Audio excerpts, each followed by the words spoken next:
2 తీర్థయాత్ర కార్యక్రమానికి స్వాగతం. పవిత్ర దేవాలయాలకు, ఆధ్యాత్మిక నిలయాలకు పుట్టినిల్లు ఆంధ్రప్రదేశ్. భారతదేశ సంస్కృతి చరిత్రలో ఓ విశేష స్థానాన్ని కలిగి ఉన్న ఈ రాష్ట్రంలో దట్టమైన నల్లమల అడవుల మధ్య ఉంది సుప్రసిద్ధ క్షేత్రం శ్రీశైలం. జయ జయ మహాదేవా శంభో సదాశివా ఆశ్రిత మందారా శృతి శిఖర సంచారా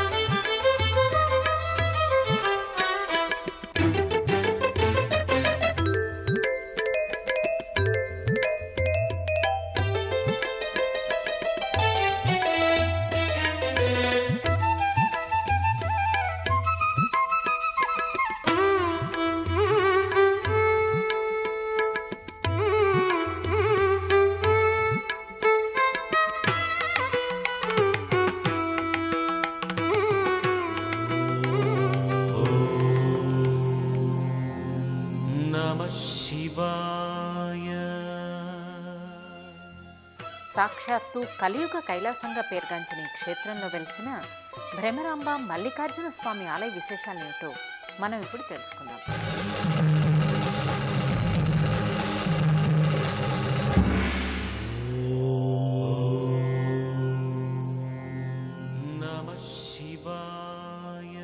పవిత్ర దేవాలయాలకు, ఆధ్యాత్మిక నిలయాలకు పుట్టినిల్లు ఆంధ్రప్రదేశ్. భారతదేశ సంస్కృతి చరిత్రలో ఆంధ్ర రాష్ట్రం ఓ విశేష స్థానాన్ని కలిగి ఉంది.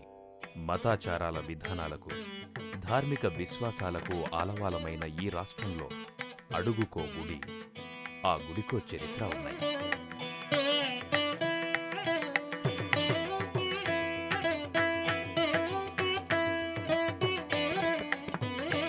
అలా చారిత్రక ప్రాధాన్యం గల ఆలయాలతో, సుందర ప్రకృతి రమణీయతలతో శోభిల్లే నల్లమల అడవుల మధ్య ఉంది కర్నూలు జిల్లా. మనం ఈరోజు ఈ జిల్లాలో ఉన్న ప్రముఖ క్షేత్రం శ్రీశైలంలో వెలసిన భ్రమరాంబ మల్లికార్జున స్వామిని దర్శించుకోబోతున్నాం.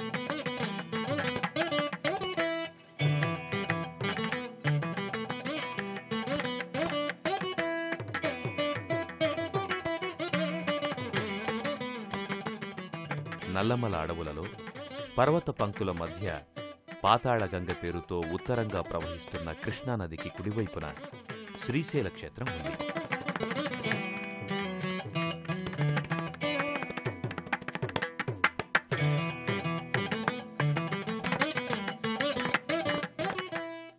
శ్రీశైల పుణ్యక్షేత్రం చేరుకోవడానికి దేశం నలుమూలల నుంచి బస్సు సౌకర్యాలున్నాయి. శ్రీశైల పుణ్యక్షేత్రానికి చేరుకునే మార్గం దట్టమైన అడవి వంపులు, లోతైన వంకలు, లేలేత రెమ్మల నాట్యాలు, మనస్సును మరోలోకంలోకి తీసుకెళ్లే సుగంధ పరిమళాలు, అమృతాన్ని తలపించే సెలయేటి నీళ్లు, ఇలా ఎన్నెన్నో ప్రకృతి అందాలను ఈ మార్గంలో ఆస్వాదించే భాగ్యం కలుగుతుంది.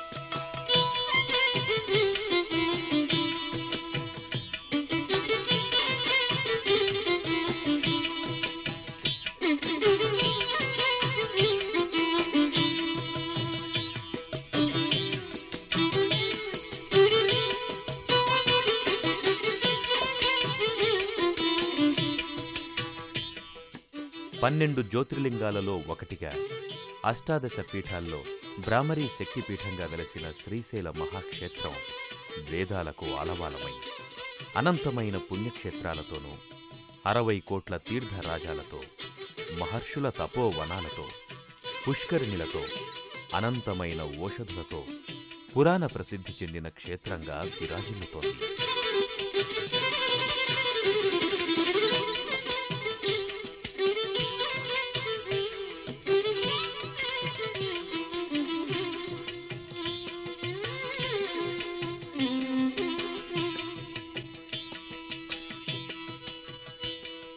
భూలోక కైలాసంగా కీర్తింపబడుతున్న శ్రీశైల క్షేత్రం 1వ శతాబ్ద కాలం నుంచి నిత్య నీరాజనాలందుకుంటుందని చారిత్రక ఆధారాల ద్వారా తెలుస్తోంది. మల్లికార్జున స్వామి ఆలయ ప్రాకారం సుమారు 2,79,300 చదరపు అడుగుల వైశాల్యంలో ఉంది. ప్రాంగణం చుట్టూ 20 అడుగుల ఎత్తు, 2,121 అడుగుల పొడవైన కోటగూడ ప్రాకారం ఉంది. అన్ని రాళ్లపై శిల్పాలు చెక్కారు. ప్రాకారానికి 8 దిక్కుల్లో అష్టభైరవులను ప్రతిష్ఠించడంతో పాటు పురాణ వృత్తాంతాలను తెలియచేసే మార్కండేయ మహత్యం, భక్త కన్నప్ప కథ, నందీశ్వరం వంటి శిల్పాలే కాకుండా శివుని అంశలైన గంగాధరమూర్తి, నటరాజమూర్తి, భిక్షాటనమూర్తి, మహేశ్వరుని విశ్వరూపంతో పాటు ఇతర దేవీ దేవతల శిల్పాలు, ఎన్నో కళాఖండాలను ఈ ప్రాకారంపై అమర్చారు.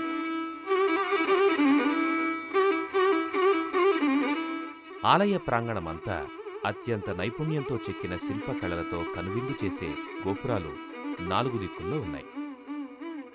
తూర్పు గోపురాన్ని శ్రీకృష్ణదేవరాయలు, ఉత్తరం గోపురాన్ని ఛత్రపతి శివాజీ నిర్మించారు. మల్లికార్జున స్వామి దర్శనానికి వచ్చే భక్తులు ముందుగా పాతాళగంగలో స్నానాధికాలు చేస్తారు. శివభక్తులకు వేదికలా ఉన్న ఈ క్షేత్రం పాప ప్రక్షాళన చేస్తుందని భక్తులు విశ్వసిస్తారు. భూమండలానికి నాభిస్థానంగా కలియుగ భూకైలాసంగా నీరాజనాలందుకుంటున్న శ్రీశైల భ్రమరాంబ మల్లికార్జునాలయానికి వచ్చే భక్తులు ముందుగా ఆలయానికి సమీపంలో ఉన్న పాతాళగంగకు పయనమవుతారు. దాదాపు 1000 మెట్ల లోతున్న పాతాళగంగ ప్రాంతమంతా భక్తుల శివభక్తికి వేదికలా కనిపిస్తుంది. పాతాళగంగకు చేరుకునే మార్గంలోనే ఉంది కళ్యాణకట్ట. ఇక్కడ కోర్కెలు తీరిన భక్తులంతా స్వామివారికి తమ తలనీలాలు సమర్పించుకుంటారు. అక్కడ నుంచి మరికొన్ని మెట్లలోతుకు దిగితే సుందర ప్రకృతి రమణీయతను ప్రతిబింబించే పాతాళగంగ మనకు దర్శనమిస్తుంది. ఎత్తైన సుందర ప్రకృతి వనకాండల మధ్య ఉన్న పాతాళగంగలో స్నానం చేస్తే చేసిన పాపాలన్నీ పోయి ముక్తి కలుగుతుందని భక్తులు నమ్ముతారు.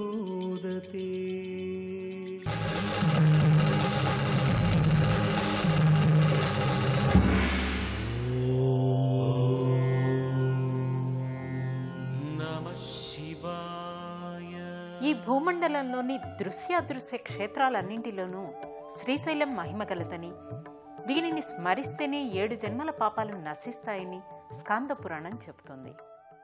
శివ శివ ఓం నమః శివాయ, హర హర మహాదేవ శంభో శంకర అంటూ ఆలయ ప్రాంగణ ప్రాంతానికి చేరుకుంటారు.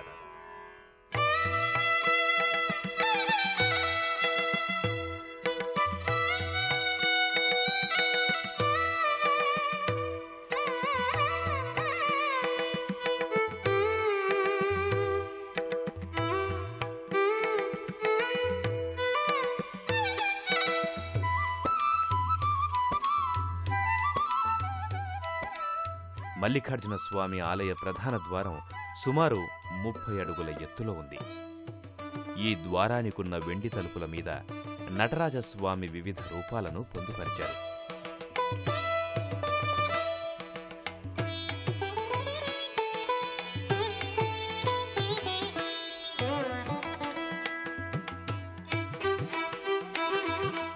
ఇవి భక్తులలో భక్తిభావాన్ని పెంచేవిగా దర్శనమిస్తాయి.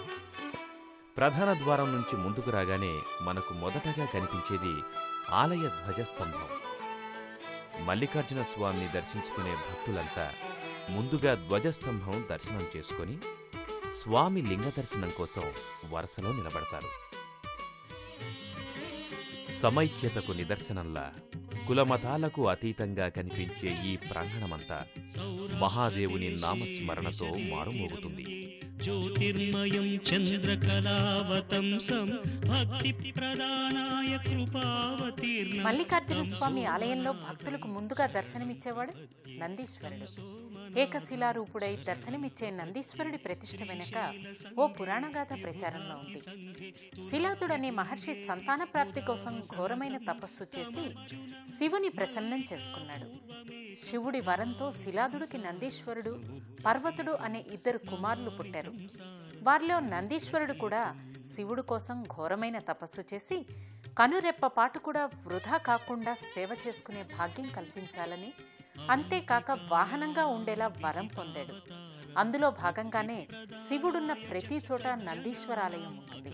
ఆ విశేషాలేమిటో చూద్దాం మరి. నమస్తే నమస్తే నందీశ, నమస్తే నందీశ నందీశ.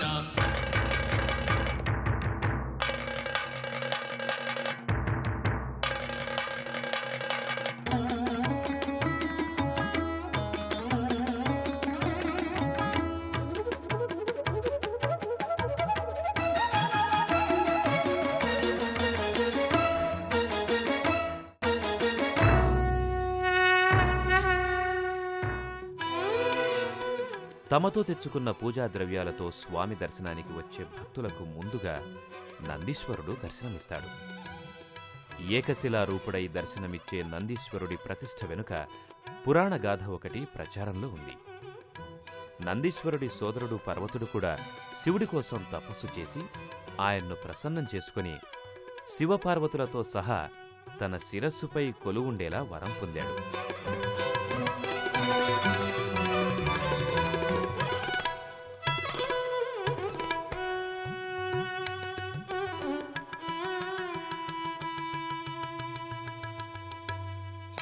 శివుడు కుమారస్వామిని వెతుక్కుంటూ రావటం, పార్వతీమాతను ఆ ప్రాంత రమణీయత మైమరిపించటం, పర్వతుడికి శివుడు వరం ఇవ్వడం వంటి మూల కారణాలతో శివపార్వతులు ఇక్కడ స్థిర నివాసం ఏర్పాటు చేసుకోవటానికి కారణభూతమైందంటారు.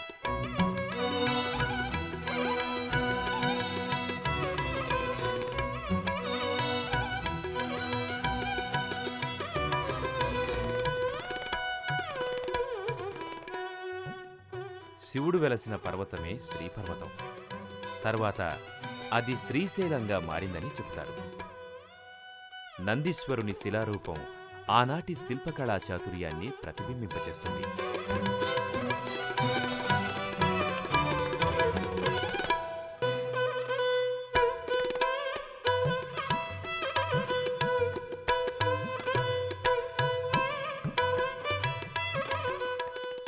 నందీశ్వరుని భక్తితో పూజించిన భక్తులు భక్తి పారవస్యంతో మునిగి తేలుతూ గర్భగుడికి ముందున్న మల్లికార్జున స్వామి ఉత్సవమూర్తిని దర్శించి స్వామికి కొబ్బరికాయలు, పూజా ద్రవ్యాలను నివేదించుకుంటారు.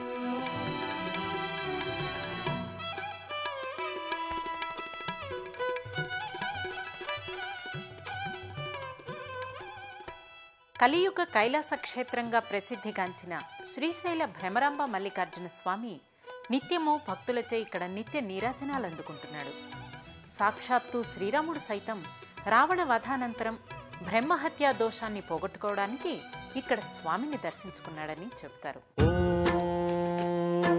మహాప్రాణదీపం శివం శివం మహుంకార రూపం శివం శివం మహాసూర్యచంద్రాగ్నినేత్రం పవిత్రం మహాగాఢతిమిరాంతకం సౌరగాత్రం మహాకాంతిబీజం మహాదివ్యతేజం భవానీ సమేతం భజే మంజునాథం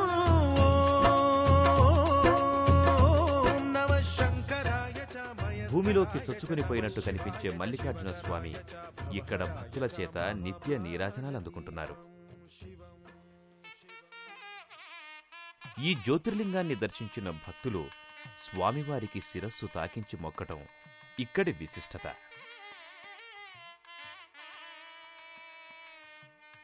నాగేంద్రహరాయ భస్మాంగ రాగాయ మహేశ్వరాయ నిత్యాయ శుద్ధాయ దిగంబరాయ తస్మై నకారాయ నమః శివాయ అంటూ పాడుకునే భక్తులు ఇక్కడ జ్యోతిర్లింగాన్ని చూసి కైలాసంలో శివుని చూసిన అనుభూతిని పొందుతారు. ఈ ఆలయంలో జరుగుతున్న పూజలన్నీ పాంచరాత్ర ఆగమ సాంప్రదాయంలోనే జరుగుతూ ఉండటం విశేషం. అష్టాదశ పీఠాల్లో బ్రాహ్మరీ శక్తిపీఠంగా ఉన్న ఆలయం భ్రమరాంబ మాత ఆలయం. భ్రమరాంబికాదేవి బ్రాహ్మరీ శక్తి రూపంలో అరుణాసురుడనే రాక్షసుణ్ణి సంహరించి భక్తులచే ఆదిశక్తిగా పూజలందుకుంటోంది. ఆ విశేషాలేమిటో పరిశీలించండి. అరుణాం కరుణాతరంగితాక్షీం ధృతపాశాంకుశ పుష్పబాణచాపాం అణిమాదిభిరావృతాం మయూఖైః అహమిత్యేవ విభావయే భవానీం ధ్యాయేత్ పద్మాసనస్థాం. ఇదే ఆలయ ప్రాంగణంలో ఉంది భ్రమరాంబామాత ఆలయం. ఆలయంలోకి ప్రవేశించడానికి విధిగా మెట్లున్నాయి.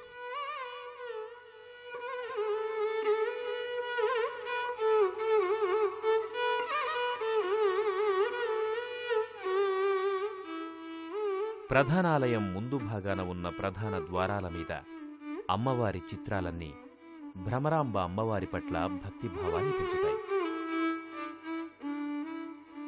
మల్లికార్జున స్వామిని దర్శించుకున్న భక్తులు వరుస క్రమంలో భ్రమరాంబ ఆలయంలోకి ప్రవేశిస్తారు.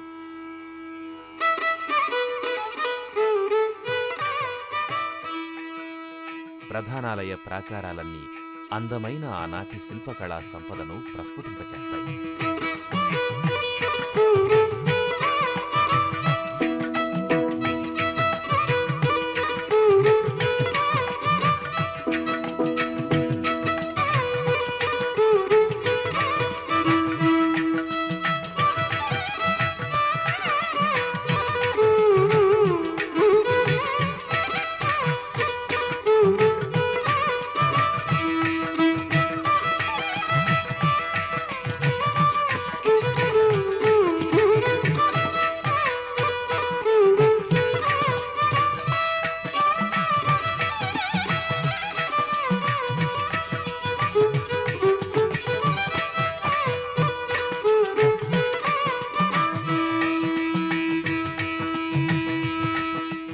అమ్మవారిని కర్ణాటక వాసులంతా తమ ఆడపడుచుగా కీర్తిస్తారు.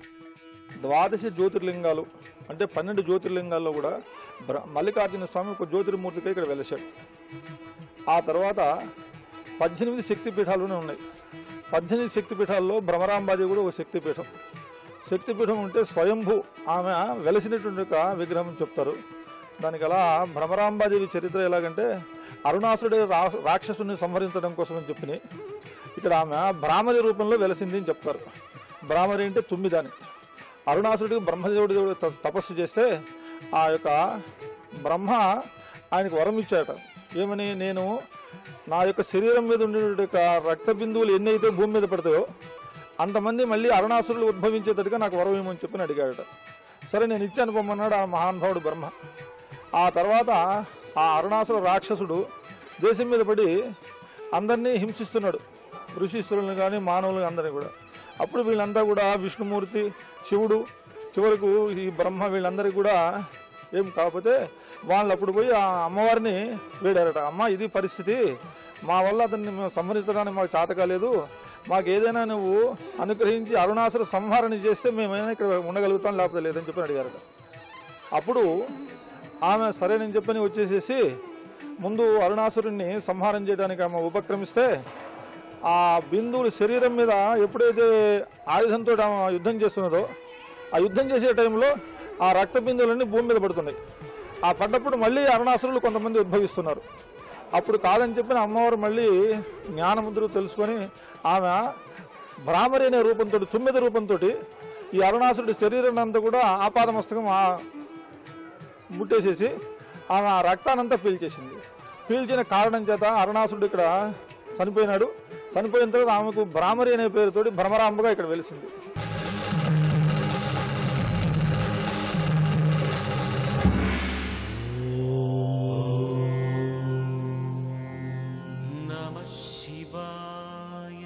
మల్లికార్జున స్వామి ఆలయ ప్రాంగణమంతా శివనామ స్మరణతో మారుమ్రోగుతోంది.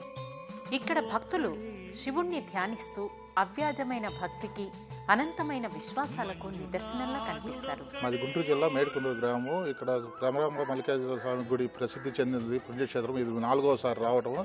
ఇక్కడ వాతావరణం, ఇక్కడ ప్రహ్లాదకరమైన వాతావరణంలో బాగా ఆహ్లాదకరంగా ఉంటుంది. श्रीशैलम महादेव टेम्पल का देखने के लिए ये बहुत बड़ा मंदिर है. इसका नक्शा और जो कुछ देखना है बहुत शानदार है. శ్రీశైలం కలియుగ కైలాసం స్వామి మండలమాల వేసుకుని అయ్యప్ప మాల వేసుకుని శ్రీశైలం వచ్చి మేము ఇక్కడ శంకరమఠంలో ఉండి చాలా నిష్టగా మాకు చాలా ప్రశాంతతతో పొద్దున్న సాయంత్రం దర్శనం చేసుకుంటాం స్వామివారిని. శ్రీశైలం అనేది నేను హైదరాబాద్లో ఉన్నప్పటి నుంచి every 3 months I use to come here. The main significance is like not like other temples. This will be very peaceful. ನಾವು ಪ್ರತಿ ವರ್ಷ ದೇವಸ್ಥಾನ ಬರ್ತಿದ್ದೇವೆ. ಇಲ್ಲಿ ಗುಡಿ ಇದು ಚೆನ್ನಾಗಿದೆ, ಭಕ್ತಿ ಚೆನ್ನಾಗುತ್ತೆ. ಪ್ರತಿಯೊಂದು ನಮ್ಮದು ಆಸೆಗಳೆಲ್ಲ ನೆರವೇರಿಸ್ತೇವೆ. ಪ್ರತಿ ವರ್ಷ ಬರ್ತಿದೆ. ನಮ್ಮ ಆಸೆಗಳನ್ನು ದೇವರು ಪ್ರತಿಯೊಂದು ಅನುಕೂಲ ಎಲ್ಲರಿಗೂ ಇದು ಮಾಡ್ಕೊಡ್ತಾ ಇರ್ತಾನೆ.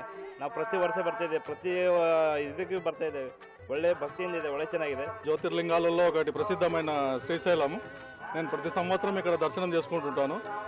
ప్రతి సంవత్సరము ఎక్కువ భాగం శ్రావణ మాసంలో ప్రత్యేకత ఉంటుంది ఇక్కడ అనే ఉద్దేశంతో మేము ప్రతి సంవత్సరం శ్రావణ మాసంలో ఇక్కడికి వస్తూ ఉంటాము. నేను తూర్పుగోదావరి జిల్లా చెమ్మల నుంచి వచ్చామండి. శ్రీశైలం మహానంది ఇవన్నీ చూసుకుంటూను అమ్మవారి దర్శనం కానీ స్వామివారి దర్శనం కానీ చక్కగా జరుగుతుందండి. మహారాష్ట్ర నుంచి, కర్ణాటక నుంచి విశేషమైన భక్తులు ఈ దేవాలయమునకు వచ్చి స్వామివారిని, అమ్మవారిని ప్రత్యేక పూజలు జరిపి దర్శించుకుంటా ఉన్నారు. నిత్యం మేము దేవస్థానం నందు 1000 మందికి ఉచిత భోజనము, ప్రతినిత్యం భక్తులకు 1000 మందికి భోజనం కూడా వసతి ఏర్పాటు చేసినాము. ఇది కాకుండా గోశాల కూడా మా దేవస్థానం నందు మంచి గోశాల ఉంది. అందులో 1000 ఆవులు ఉన్నాయి. వాటి వచ్చే పాడి దేవస్థానం స్వామివారి యొక్క అభిషేకానికే ప్రతినిత్యం వాడతాము.